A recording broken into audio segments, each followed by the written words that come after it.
What the Chinese people need now is not gold medals. What we need is dignity.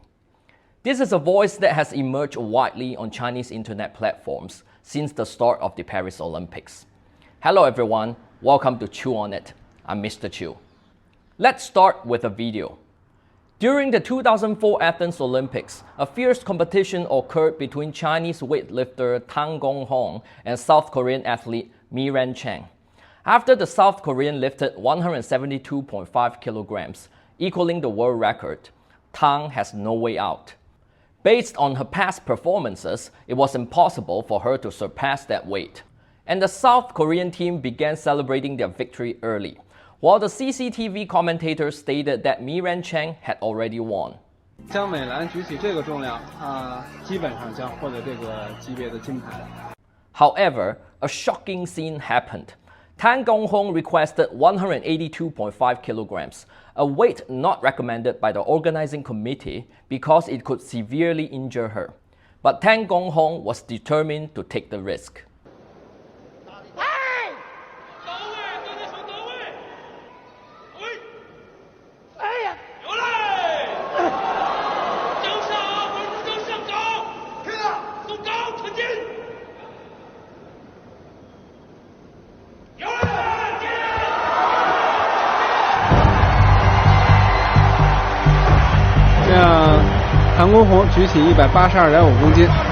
Tang Gonghong achieved a miraculous gold medal for China.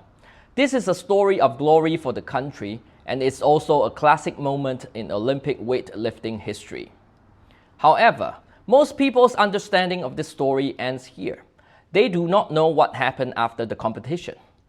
After stepping off the platform, Tang's blood pressure soared above 200, and her nasal blood vessels ruptured, requiring doctors to perform an emergency bloodletting treatment. After the Athens Olympics, her coach revealed that Tang Gonghong had hypertension, and if she continued competing, it could be life-threatening. Tang Gonghong retired from competitive weightlifting shortly after.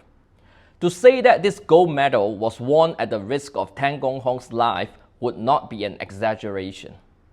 So the question arises, at the most critical moment, if you had to choose between national glory and enduring lifelong physical harm, what would you do? This is a difficult choice for many Chinese athletes. This is a video that deeply explores the topic of athletes, nation, personal happiness, and collective glory. Even if you don't care about sports and the Olympics, it's a video worth contemplating. After watching Tang Gonghong's story, let's look at the story of an American athlete. Simone Biles is widely regarded as the greatest gymnast of all time. She is the first gymnast in history to achieve 3 consecutive all-around titles and has won the most World Championship gold medals, totaling 30. In the 2016 Rio Olympics, the then 19-year-old Biles won 4 gold medals and 1 bronze medal, naturally leading to high expectations for her to win multiple golds at the 2021 Tokyo Olympics. However, she made an unexpected misstep during the vote in the team final. While this might not seem significant, it was shocking when she announced her withdrawal from the competition without any physical injuries, leaving her substitute and teammates to compete without her, ultimately winning a silver medal. The situation became even more astonishing when Biles announced her withdrawal from the individual all-around final the following day, exiting the Tokyo Olympics altogether. Biles candidly stated at a press conference that she had no physical injuries, but was unable to continue due to mental health issues. While it's true that US does not have a state-run sports system and athletes do not receive any funding from the government, but as the world's leading sports power, the American people still embody a sports culture that emphasizes completing the competition at all costs. NBA fans likely remember the determination of Kobe Bryant and Klay Thompson, who continued to play despite torn ACL. So, Biles, a monumental figure in her sport, who was expected to win at least 5 gold medals in the Tokyo Olympics, fully withdrawn from the competition based solely on mental health issues. I think that requires a tremendous amount of courage. When I first saw this news, my heart sank. And I thought of Liu Shang, fearing Biles would be harshly criticized. But I was worried for nothing. At that time, there was not a lot of criticism of Biles on American social media. Few Americans thought she had let down her teammates or her country. On the contrary, many people admired her courage to honestly face herself and the public. In gymnastics, there's a psychological issue known as Twisties. Every gymnast has experienced countless falls and injuries from a young age. Although these pains and fears are buried deep within through years of training, it does not mean they disappear. Sometimes, after a single mistake, that deeply buried fear can suddenly resurface. When they are twisting and flipping in the air, their brains may lose track of their body's position. Gymnastics is different from other sports. For a basketball player, a misstep might just be the difference between a two-pointer and a three-pointer. But for a gymnast, one misstep could cost them their life. In July 1998, Chinese gymnast Shang suffered a high-level spinal cord injury after landing on her head instead of her feet during a competition. She was vibrant and full of life, but her remaining years would be spent in a wheelchair. So, back to the question I asked earlier. When Biles experiences a mental block, should she persist in competing for her teammates and the national glory? Perhaps no one has more authority to speak on this than fellow gold medalist Carrie Struck. 28 years ago at the 1996 Atlanta Olympics, Struck severely sprained her ankle during her first vault, but insisted on completing a second jump. And final vault. Ultimately securing a team gold medal for the US. The image of her standing on one foot in pain, being carried off the mat by her coach, remains one of the classic moments in Olympic history. What would a gymnast like her, enduring extreme pain and risking a lifelong disability for national glory, say about Biles' voluntary withdrawal? She expressed her full support. Many retired American gymnasts echoed this sentiment, believing that in addition to bringing glory to their country, they also had to be responsible for themselves and their families. This is where I must mention Liu Shang, one of China's greatest, yet perhaps most tragic athletes. At the 2008 Beijing Olympics, Liu Shang withdrew due to an Achilles tendon injury. Overnight, he transformed from one of the greatest athletes in Chinese and Asian track and field history into a national disgrace in the eyes of many Chinese people.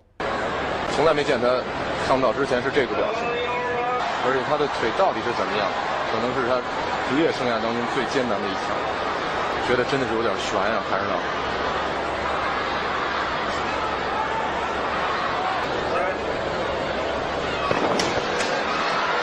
哎呦，要悬啊！刘翔退出了比赛。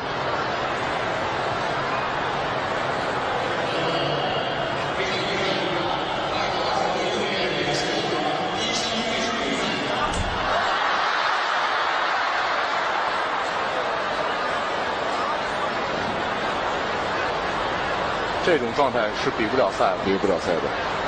刘翔的退赛迅速引发了轩然大波，失望和泪水弥漫在鸟巢，悲伤的情绪化作恶毒的辱骂，骗子、罪人、懦夫，拙劣的演技真给中国人丢脸。Liu Shang won 36 gold medals in 48 international athletics competitions and broke the world record in the 110-meter hurdles in 2006. He is the only athlete in history to have achieved a Grand Slam in the hurdles, was featured on the cover of Time magazine, and remains the Olympic record holder in the 110-meter hurdles. The gold medal Liu Shang won at the 2004 Athens Olympics was China's first men's Olympic championship in track and field. 2 decades later, he is still the only Chinese athlete to have won an Olympic gold medals in men's track and field.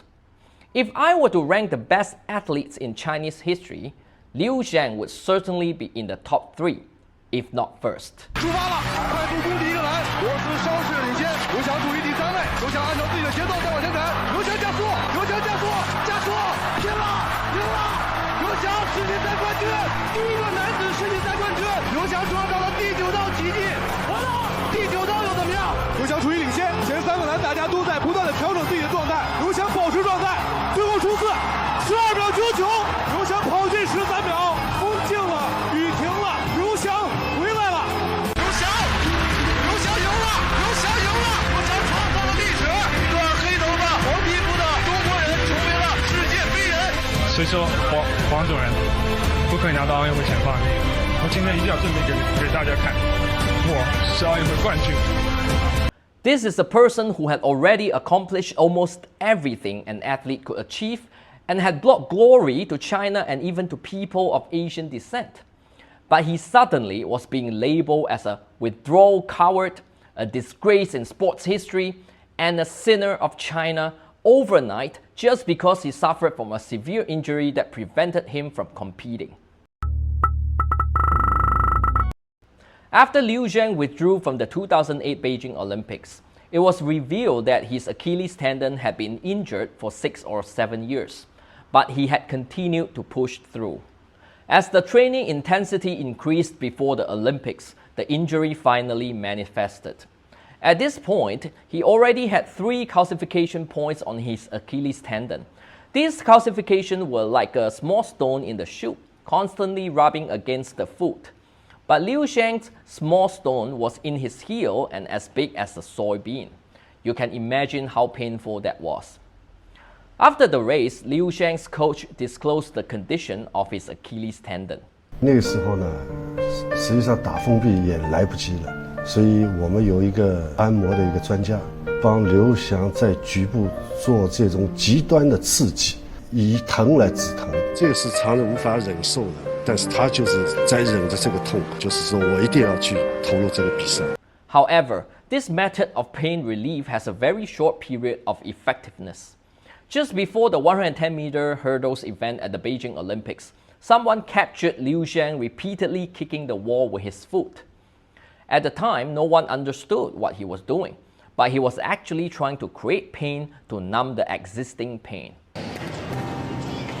他只要脚一撑，就顶在这个地方，他一撑就软下来，一撑软下来，但是他始终在顶。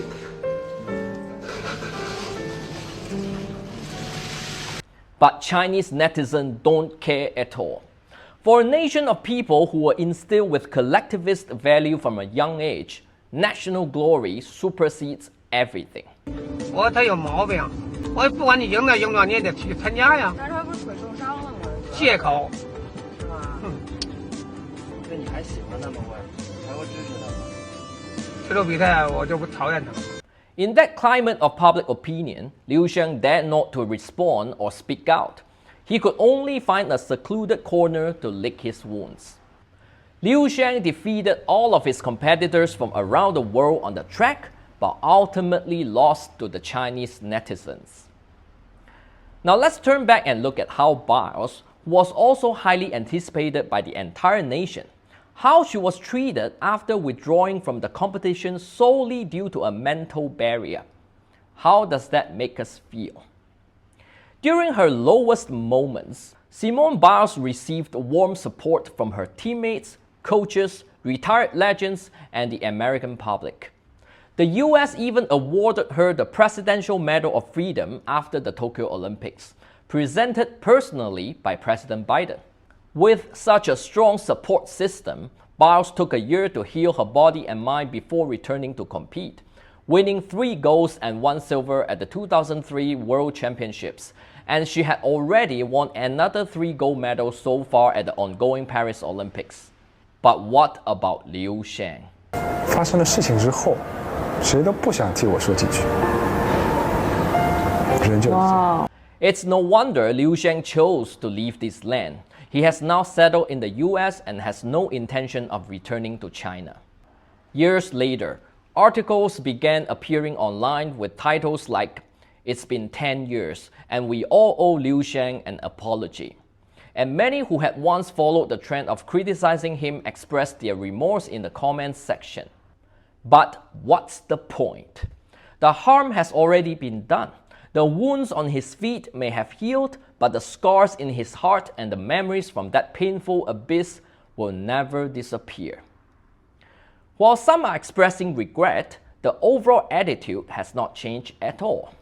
By the time of the Tokyo 2021 Olympics, Chinese netizens even escalated their behavior, severely bullying several Chinese athletes who suffered defeats in their events. For example, Liu Shiwen faced cyber violence after losing to the Japanese table tennis team, with some even calling for a boycott of her return to China. A girl who had trained diligently for decades was forced to apologize in tears in front of the camera.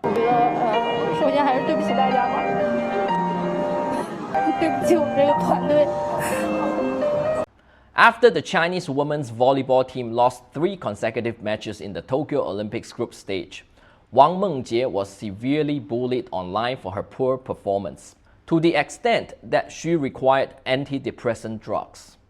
In another case, Chinese shooter Wang Luyao, who failed to qualify in the women's 10-meter air rifle event, posted a selfie on Weibo, self-deprecatingly saying, "Sorry everyone, it's unfortunate. I admit I was a wuss. See you in 3 years." Just because of that, she faced a torrent of cyber violence and deleted the post just a few hours later. Liu Shang's tragedy seems far behind us, yet it is still very much around us at the same time.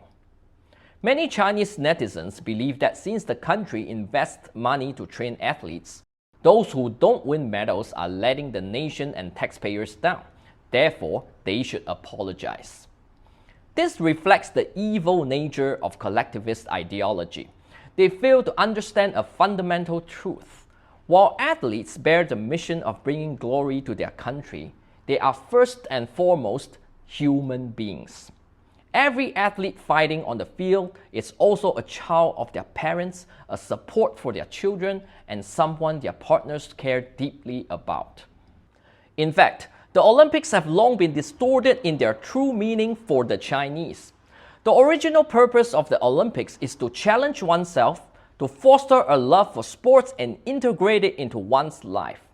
However, for China, the Olympics have become a platform to showcase national strength, equating Olympic gold medals with national honor. But in my view, what is national honor? Is a gold medal national honor? Is being at the top of the Olympic medal table national honor? No. To me, a nation is composed of countless individuals. Therefore, the happiness of each individual is the real national honor.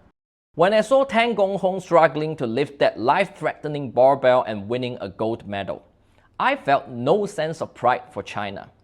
Instead, I felt a sense of sadness. When I saw Biles expressing her desire to withdraw from competition without any physical injuries, yet receiving support from everyone around her, I envied her and thought she was fortunate to be born in such a country. The so-called national honor and glory, isn't it just about making others think your country is great?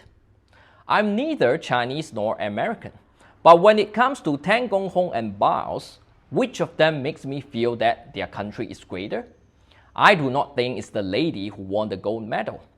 Rather, it is the lady who did not win the medal but seems to be immersed in happiness that makes me perceive her country as powerful. Perhaps this is why I can never accept collectivist ideology, because collectivism does not treat individuals as human beings. Each person is merely a cog in the vast national machine. But what is the national machine? Ultimately, a nation is not a living entity. It has no feelings and does not need you to sacrifice for it. No, the ones who truly see you as a cog are the rulers of the nation. The ones who truly make you sacrifice are a certain family and a political party under the disguise of a nation. This is why believing in collectivism is foolish. Some people think collectivism is great, with the idea of sacrificing oneself for a greater cause. But in reality, there is no greater cause. In a country that advocates collectivism and one-party rule, you are merely sacrificing yourself to solidify the power of a very small number of people to stay on their throne. Thank you for watching Chew on It. Hit like and subscribe if you would like to know more about what's going on in China. I'm Mr. Chew. See you next time.